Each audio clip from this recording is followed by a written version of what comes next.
ضمانت جان از قلم مرحا راجپوت قسط نمبر 97۔ جنان رکو میری بات سنو۔ وہ بھی باہر نکلی ہی تھی کہ پاشا اسے پکارتا ہوا باہر آیا تھا، لیکن آگے ہی زریعام چودھری کو کھڑے پایا تو وہ ساکت و صامت رہ گیا۔ کیا چل رہا ہے یہاں؟ زریعام کے ابرو اوپر کو اٹھ کے جنان ہاتھ کی انگلیاں چٹکتی ہوئی اس کا چہرہ تکتی رہ گئی۔ وہ زریعام، وہ کچھ کہنے کے لیے ہلکے سے ہونٹ پھر کچھ کہنے کے لیے ہلکے سے ہونٹ ہلے۔ زریعام منتظر تھا مگر وہ اس سے آگے کچھ کہہ ہی نہ سکی۔ کیا جنان؟ وہ خاموش ہوئی تو زریعام نے دانت پیسے استفسار کیا۔ وہ میں کچھ بات کرنے آئی تھی۔ ایک پل میں جو ذہن نے سوچا وہ زبان نے ادا کر دیا۔ کیسی بات؟ ترکی بترکی جواب آیا۔ جنان کا ذہن معاف ہوا جبکہ پاشا دروازے سے ٹیک لگائے سینے پر بازو باندھے بے فکر کھڑا تھا۔ جنان نے اس کا یہ انداز دیکھ کے اسے گوڑیاں ڈالی، جیسے کہنا چاہ رہی ہو تم کچھ نہیں بولو گے، اور اس کی گوڑیوں پر ہی پاشا نے لاپرواہی سے شانے اچکائے تھے، جیسے کہنا چاہ رہا ہو میں کیا کہوں، یہ اشاروں میں باتیں بعد میں کر لینا۔ وہ کتنی باریکی سے انہیں نوٹ کر رہا تھا۔ جنان کا تو باقاعدہ منہ ہی کھل گیا۔ پہلے مجھے یہ بتاؤ تم کب سے پاشا سے باتیں کرنے لگی؟ دفتن وہ جنان کی اور متوجہ ہوا۔ اس کی بیوی ایک ایسے لڑکے سے بات کر رہی تھی جسے وہ جانتا پہچانتا تک نہیں تھا۔ کیا تم اسے جانتی ہو؟ سوال چن کر ہوا۔ جنان چونک گئی جبکہ پاشا ڈھیٹوں کی طرح منہ پر ہاتھ رکھے ہنس دیا۔ بیک وقت جنان کی گردن نفے میں ہلی۔ پاشا ایک بار پھر سے مسکرایا۔ زریعام کو تب چڑھ گئی۔ پھر کیا بات ہو رہی تھی تم دونوں کے درمیان؟ اس بار زریعام تقریباً ضد ہو کر دبا دبا چیخا تھا۔ جنان نے خود کو پھنسے ہوئے محسوس کیا۔ اب وہ کیسے بچتی، لیکن اس بارے میں سے زیادہ سوچنا نہیں پڑا کیونکہ سامنے سے آتی نوال بیگم جنان کو پکار گئیں۔ جنان بیٹا۔ وہ چلتی ہوئی اس کے قریب آ گئی۔ جنان کو تو جیسے زریعام سے بچنے کا راستہ مل گیا ہو۔ جی موڑے۔ وہ اپنا دامن بچھاتی نوال کی اور بھاگی۔ بیٹا آپ میرے ساتھ شاپنگ پر چلو گی؟ وہ کل انوشی اور زرگام کی نسبت طے ہونی ہے، اس کے لیے کچھ خریداری کرنی تھی۔ علیہ کو سفر بند ہے ورنہ میں اسے ساتھ لے جاتی۔ نوال بیگم نے التجا کی۔ جنان فوراً سے ساتھ چلنے کو تیار ہوئی۔ جی جی موڑے میں چلتی ہوں آپ کے ساتھ۔ وہ تو جیسے پہلے سے ہی تیار بیٹھی تھی۔ اسی لمحے زریعام نے اسے کن اکھیوں سے دیکھا تھا۔ بیٹا اپنے شوہر سے تو پوچھ لو۔ نوال کی نگاہ زریعام پڑ گئی جو مٹھیاں بھینجے کھڑا تھا۔ موڑے زریعام نے کیا کہنا ہے، آپ چلیں میں تیار ہوں۔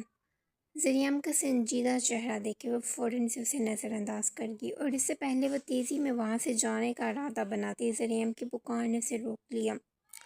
رکو۔ نہ چاہتے ہوئے بھی اسے رکنا پڑا۔ کمرے میں جاؤ اور چادر لے کر آؤ، زریعام نے حکم دیا تھا۔ جنان اس کی تکمیل کرتے ہوئے کمرے کی طرف بڑھ گئی۔ موڑے آپ کس کے ساتھ جا رہی ہیں؟ وہ گئی تو زریعام نے موڑے سے سوال کیا۔ ڈرائیور کے ساتھ بچے؟ میں چلتا ہوں، آپ گاڑی میں جا کر بیٹھیں، میں جنان کو لے کر آتا ہوں۔ زریعام کے کہنے پر موڑے باہر کی طرف چل پڑی۔ دفتن زریعام پلٹا اور کڑی نگاہوں سے پاشا کو گھورنے لگا، جیسے آنکھوں ہی آنکھوں سے نکل جائے گا۔ اگر دوسروں کی بیوی کو گھورنے سے فرصت مل گئی ہو تو زحمت کر کے واپس لوٹ جاؤ۔ زریعام لفظوں پر زور دینے لگا۔ پاشا اسپاٹ تھا۔ اگلی بار تم میری بیوی کے آس پاس بھی نہ نظر آؤ ورنہ انجام اچھا نہیں ہوگا۔ وہ سختی سے وارن کرنے لگا۔ پاشا فقط مسکرا دیا۔ بابا سائیں کو کچھ کوئی پوچھنے والا نہیں ہے، اس لیے وہ بتا ہی نہیں رہی ہے کہ تم کون ہو۔ اب کی بار زریعام کا لہجہ غصیلا تھا۔ تم جاننا چاہتے ہو میں کون ہوں؟ پاشا کا انداز رازداری تھا۔ کون ہو تم؟ زریعام نے سوالیہ ابرو اچکائے۔ ایک راز۔ محض مختصر سا جواب آیا۔ ایک گہرا راز جو اگر تم پر کھل گیا تو تمہاری سماعتیں مفلوج ہو جائیں گی۔ پاشا کا یہ انداز زریعام کو ٹھٹکانے کے لیے کافی تھا۔ بابا سائیں کو کہہ کر تمہیں یہاں سے نکلواتا ہوں۔ پتہ نہیں کیوں اسے پاشا کے ارادے کچھ ٹھیک نہیں لگے تھے۔ پھر اپنی سوچ کو جھٹکے وہ پلٹ گیا۔ مجھے یہاں سے کوئی نہیں نکال سکتا کیونکہ یہ حویلی جتنی تمہاری ہے اتنی میری بھی ہے۔ وہ پورے وثوق سے بولا۔ زریعام جھٹکا کھاتے ہوئے مڑا، گویا اس کی دماغی حالت پر شبہ سا ہوا ہو۔ یکدم وہ حیران سا ہوا۔ اس سے پہلے زریعام کوئی سوال کرتا پاشا کا موبائل وائبریٹ ہونے لگا۔ پاشا نے پاکٹ سے موبائل نکالا اور کان سے لگا لیا۔ ایکسکیوز می، ضروری کال ہے۔ کال اٹھائے وہ معذرت کرتا ہوا اندر کی طرف بڑھ گیا۔ پیچھے سے ریم اپنا غصہ ضبط کرتا ہوا کمرے میں گیا تھا۔ وہ اندر گیا تو جنان اپنا بیگ اٹھاتے باہر ہی نکلنے والی تھی۔ زریم کے سامنے آ جانے کی وجہ سے رک گئی۔ چادر لو ورنہ موڑی کے ساتھ شاپنگ پر نہیں جانے دوں گا۔ وہ شفون کا دوپٹہ اچھے سے اوڑھے ہوئی تھی جبکہ زریم نے اسے چادر اوڑھنے کو کہا تھا۔ مجھ سے نہیں سنبھالی جاتی اتنی بڑی شال، میں تو ایسے ہی جاؤں گی۔ وہ اٹل تھی، ایسے ہی جانے کا ارادہ رکھتی تھی۔ ایسے تو نہیں جانے دوں گا، شال لوگی تو ہی جاؤ گی۔ زریم کبٹ کے قریب آیا، اندر سے اس کی شال نکالی اور اس کی طرف بڑھا دی، لیکن جنان نے نہ تھامی۔ جب ہم کاٹیج میں تھے تب بھی تو میں بغیر چادر کے باہر جایا کرتی تھی، جھٹ سے یاد دلایا گیا۔ ہاں لیکن یہ حویلی ہے، کاٹیج نہیں۔ زریم نے شال پکڑے کھول لی۔ کیا فرق پڑتا ہے؟ وہ شان نے اچکا گئی۔ جنان چادر لو، زریم کلس کر بولا، جس پر جنان اسے گولیاں ڈالتی ہوئی پاس سے گزر گئی۔ کیا مصیبت ہے؟ وہ بڑبڑائی۔ مصیبت نہیں، عزت ہے۔ زریم نے سمجھانا چاہا، کاٹیج میں صرف وہ اس کے ساتھ جایا کرتی تھی، وہاں سوال کرنے والا کوئی نہیں تھا، لیکن یہاں حویلی میں سوال کرنے والے ڈھیروں تھے۔ وہ نہیں چاہتا تھا کہ کوئی اس کی بیوی سے سوال جواب کرے۔ جو بھی ہے میں نہیں لے رہی۔ زریم اس کے سامنے آئی، چادر اوڑھنے ہی والا تھا کہ وہ 2 قدم پیچھے ہٹ گئی۔ یہ کافی نہیں تھا کہ جنان نے سر پر دوپٹہ لے رکھا تھا، ورنہ وہ باہر جاتے وقت اس کا دوپٹہ گلے میں ہوا کرتا تھا۔ جو بھی نہیں ہے، عزت ہے، اور میں نہیں چاہتا کہ میری عزت پر کسی کی میلی نظر بھی پڑے۔ پھر بالآخر زریم نے چادر پھیلائے اس پر اوڑھ دی۔ جنان مزاحمت بھی نہ کر سکی، یا پھر زریم نے اتنا موقع ہی نہیں دیا۔ تم اتنے کن سہن کب سے ہو گئی؟ جنان نے جرجری سی لی تھی۔ کن سہن نہیں ہوں، تمہارے لیے پوزیسو ہوں، جو چیز میری ہے اسے کوئی دوسرا کیوں دیکھے؟ زریم نے جواب ایسا دیا تھا کہ جنان لاجواب ہو کر رہ گئی۔ اس کی ان باتوں سے پتہ چل رہا تھا کہ زریم جنان کو دل و جان سے قبول کر چکا ہے۔ پہلے وہ اسے اپنا نہیں سمجھتا تھا تو اس کوئی روک ٹوک بھی نہیں کرتا تھا۔ اب جب اسے معلوم ہو گیا تھا کہ جنان ہی اس کی محبت ہے، تب سے جنان کے معاملے میں وہ جذباتی اور جنونی ہو گیا تھا۔ ایک خوشگوار صبح کا آغاز ہو گیا، وہ صبح جس کا کتنے لوگوں کو انتظار تھا، خاص طور پر زمان چودھری کو۔ آج اس کا نکاح تھا انوشا چودھری سے۔ یہ دن اس کی زندگی کا سب سے یادگار دن بننے جا رہا تھا، لیکن اس سے پہلے انوشا اور زمان کی منگنی تھی، جس کی تیاریوں میں پوری حویلی کو کسی دلہن کی طرح سجایا گیا تھا۔ وہاج نے منع بھی کیا تھا کہ بس چھوٹی سی رسم کریں گے، لیکن بابا صاحب نے پوری حویلی سجا دی تھی۔ ناشتہ کرنے کے بعد سب اپنے اپنے کاموں میں لگ چکے تھے۔ حویلی کی عورتیں کچن میں مصروف تھیں، اور پھر وہاں سے فارغ ہونے کے بعد سب تیار ہونے جا چکے تھے۔ موری، یہ منگنی ضروری تھی کیا؟ زمان اور حسینہ ہال میں کھڑے سجاوٹ دیکھ رہے تھے، جس میں کوئی کمی نہیں چھوڑی گئی تھی۔ ہاں، انہیں شک نہ ہو جائے اسی لیے منگنی کروائی جا رہی ہے۔ حسینہ زمان کے کندھے پر سر رکھے کھڑی تھی۔ لیکن موری، مجھے کچھ ٹھیک نہیں لگ رہا، عجیب سا محسوس ہو رہا ہے، جیسے کچھ برا ہونے والا ہے۔ نہ جانے کیوں آج صبح سے اس کا دل گھبرا رہا تھا۔ اوہ زمان، اچھا سوچو، اچھا ہی ہوگا۔ حسینہ نے اسے ڈپٹا۔ جیسے پہلے تو بہت اچھا ہوا ہے ہمارے ساتھ۔ اس کا انداز طنزیہ تھا۔ دل چھوٹا نہیں کرتے، بلکہ تمہیں تو خوش ہونا چاہیے، جسے حاصل کرنے کی تمہاری بچپن سے خواہش تھی، آج وہ تمنا پوری ہونے جا رہی ہے۔ حسینہ نے ہاتھ اوپر لے جاتے اس کا گال تھپکا تھا۔ تمہارا اور انوشی کا نکاح ہونے جا رہا ہے، اب تو خوش ہو جاؤ۔ وہ اس کی مسکراہٹ دیکھنا چاہتی تھی، دفتن زمان مسکرا دیا۔ مجھے وہ لڑکی پسند نہیں ہے، لیکن میں صرف تمہاری وجہ سے اسے قبول کر رہی ہوں، تاکہ میرا بیٹا خوش رہے۔ اگر دل گھبرا رہا ہے تو باہر لان میں چلے جاؤ، گہری گہری سانس لو، سب ٹھیک ہو جائے گا۔ اسے واقعی لان میں جانے کی ضرورت تھی۔ اس کا دل عجیب ہی طرز میں دھڑک رہا تھا، شاید کچھ برا ہونے والا تھا، یا پھر شاید بہت کچھ۔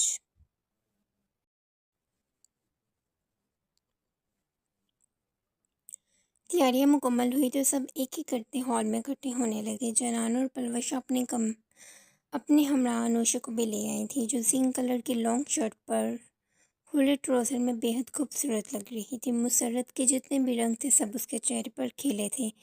وہ دھیرے دھیرے سیڑھیاں اتر رہی تھی جب بیگ وقت ریام کے ساتھ اندر انٹر ہوتے سرگام کی نگاہیں اسے دیکھ کر ٹھٹک سی گئیں۔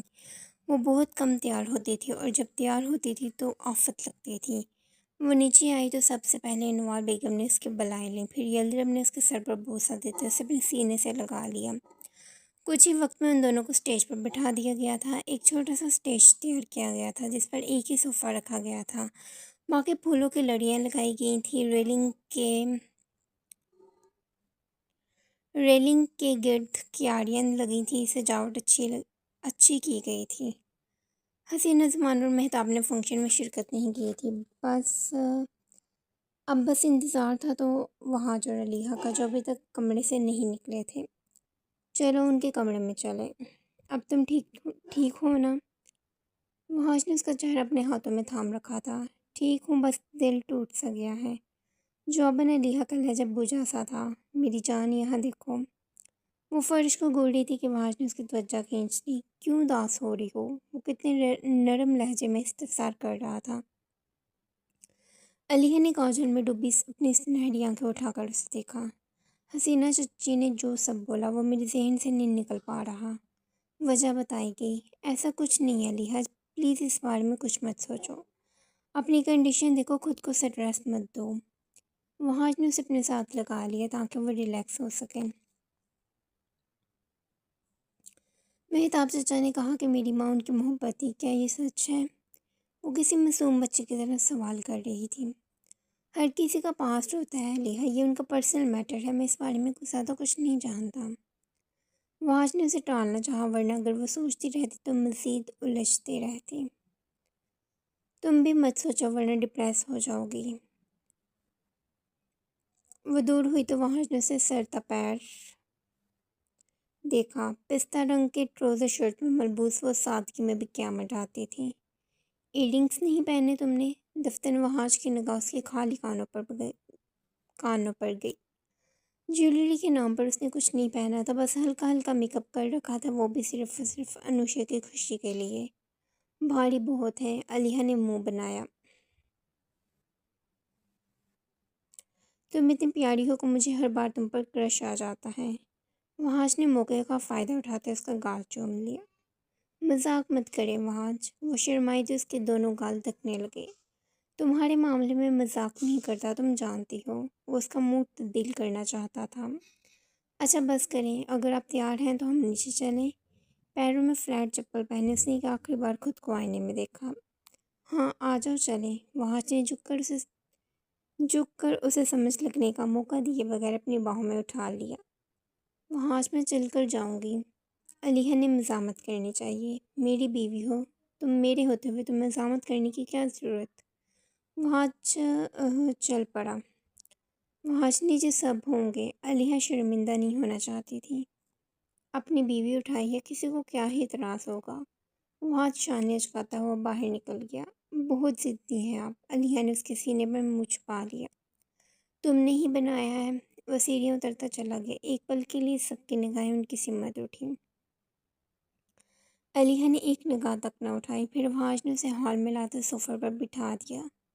وہ آئے تو منگنی کی رسم شروع ہوئی۔ کل رات کو ہی انوشا نے وہ ہیرے کی انگوٹھی زرگام کو واپس لوٹا دی تھی جو آج پورے حق سے زرگام نے اس کی انگلی میں پہنائی تھی۔ سب اس ڈائمنڈ کی انگوٹھی کو دیکھ کر دھک سے ہوئے تھے۔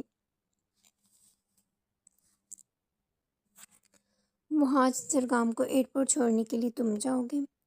منگنی کا اختتام ہوا تو زرگام اپنا بیگ لینے کے لیے نیکسی میں چلا گیا کیونکہ وہ وقت آ چکا تھا جب اسے حویلی سے روانہ ہونا تھا۔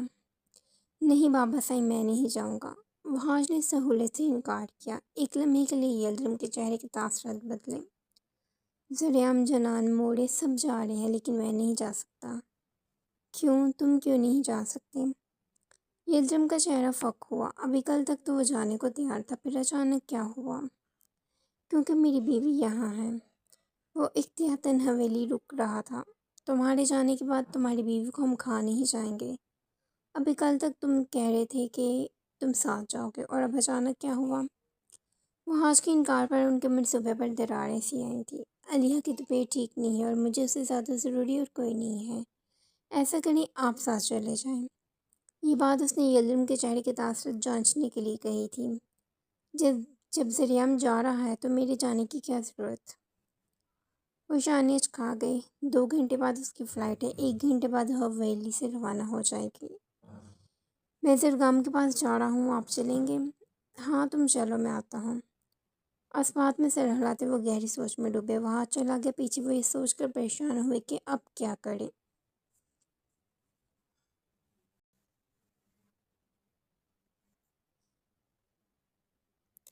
پورے 1 گھنٹے بعد زریام کی فلائٹ تھی۔ ابھی تک سب کچھ بابا سائیں کے پلان کے مطابق ہو رہا تھا، وہاج کے علاوہ۔ زرگام کا سامان گاڑی میں رکھوا دیا گیا تھا، سب نے اسے اچھے سے گڈ بائی کیا تھا اور انوشی وہ اپنے دروازے پر کھڑی تھی، اس کی آنکھوں میں موٹے موٹے آنسو تھے، 2 سال کی جدائی کے آنسو۔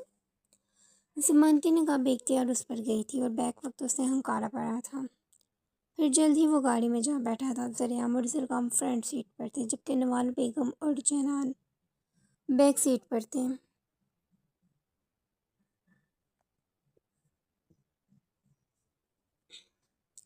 دفتر وحاش نے ونڈ پر جھک کر زرگام سے کچھ کہا تھا۔ بابا سائیں کی پوری کوشش تھی کہ ذرا سی آواز ان کی سماعتوں سے ٹکرا سکے، لیکن انہیں بھنک بھی نہ پڑ سکی۔ پھر پورے 5 منٹ بعد زریام نے گاڑی سٹارٹ کی اور اپنی منزل کی اور بڑھا دی۔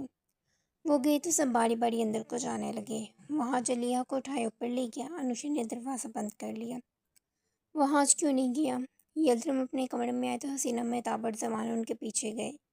آپ جانتے ہیں زمان اور انوشی کا نکاح ہے، جو وہاج کے ہوتے ہوئے ممکن نہیں ہو سکتا۔ وہاج کی وجہ سے ان کا پلان خراب ہو رہا تھا۔ بڑے میں نے آپ کو کہا تھا، مجھے کچھ غلط ہونے کا احساس ہو رہا ہے۔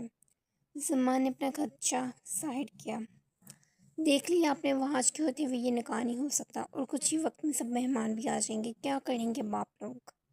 زمان کو غصہ آ رہا تھا۔ تم پریشان کیوں ہو رہے ہو جب حل میرے پاس ہے؟ یلدرم نے اسے آنکھوں ہی آنکھوں میں پرسکون کیا۔ کیا حل ہے؟ وہ جاننے کو بے صبرا ہوا۔ 2 گلاس جوس کے لے کر آؤ۔ انہوں نے دروازے پر کھڑی ملازمہ کو حکم دیا، جس کی تکمیل کرتی ہوئی ملازمہ فوراً سے کچن گئی اور ٹرے میں 2 گلاس جوس رکھے مینگو جوس ڈال کر لے آئی۔ یہاں رکھو اور باہر جاؤ۔ ٹرے میز پر رکھے وہ باہر گئی تو یلدرم نے پاکٹ سے ایک ڈبی نکال لی۔ زمان اور حسینہ کے چہرے پر شیطانی مسکراہٹ آ گئی، لیکن مہتاب وہ بیزار کھڑے تھے۔ یلدرم نے اس ڈراپ کا ڈھکن کھولا اور 5 قطرے دونوں گلاسوں میں ڈال دیے۔ یہ نیند کے ڈراپس ہیں اور ان کا ڈوز اتنا ہائی ہے کہ چند گھونٹ ایک سیکنڈ میں اثر کرتے ہیں۔ ملازمہ اندر آؤ۔ ان کی دار پر ملازمہ دوبارہ سے اندر داخل ہوئی۔ یہ ٹرے پکڑو اور وہاج کے کمرے میں لے جاؤ، اور جب تک وہ پی نہیں لیتے تم واپس نہیں آؤ گی۔ یلدرم نے سخت لہجے میں تنبیہ کیا۔ ملازمہ سر ہلاتے ہوئی وہاج کے کمرے کی اور چل پڑی۔ ہولے سے اس نے دروازہ نوک کیا اور چند پل بعد وہاج نے دروازہ کھولا۔ سردار یہ جوس۔ ملازمہ نے جوس کی ٹرے آگے کی، جو وہاج نے اپنے ہاتھوں میں تھام لی۔ آپ پی لیں، میں باہر ہی کھڑی ہوں، برتن لے جاؤں گی۔ وہ فوراً بولی۔ وہاج ٹرے لیے اندر گیا اور پھر 5 منٹ بعد دوبارہ باہر آیا۔ اب کے ٹرے میں پڑے گلاس خالی تھے۔ ملازمہ نے ٹرے تھامی تو وہاج نے دروازہ لاک کر لیا۔ پھر کچھ وقت اور انتظار کرنے کے بعد حسینہ ان کے کمرے کے قریب آ گئی۔ اس نے کان لگا کر سنا تھا، ان کے کمرے سے کوئی آواز نہیں آ رہی تھی۔ اس کا مطلب وہ گہری نیند سو چکے تھے۔ جوس نے اپنا اثر دکھا دیا تھا۔ وہ جھومتی جھومتی نیچے آئی تھی۔ نیچے مہمان آنا شروع ہو گئے تھے۔ قبیلے کی عورتیں ہال میں تھیں، جبکہ مرد مردان خانے میں جمع تھے۔ زمان تیار ہو رہا تھا۔ یلدرم مہمانوں کو ریسیو کر رہے تھے۔ حسینہ نے انہیں دیکھ کر انگوٹھا اٹھایا تھا، جس کا مطلب تھا کہ وہ سو چکے ہیں، اور مہتاب ہال کے چکر کاٹ رہے تھے۔ اس سے پہلے کہ اتنی ساری آوازوں پر انوشی اپنے کمرے سے نکلتی باہر آتی، حسینہ اس کے کمرے میں آ گئی۔ باہر کیا ہو رہا ہے؟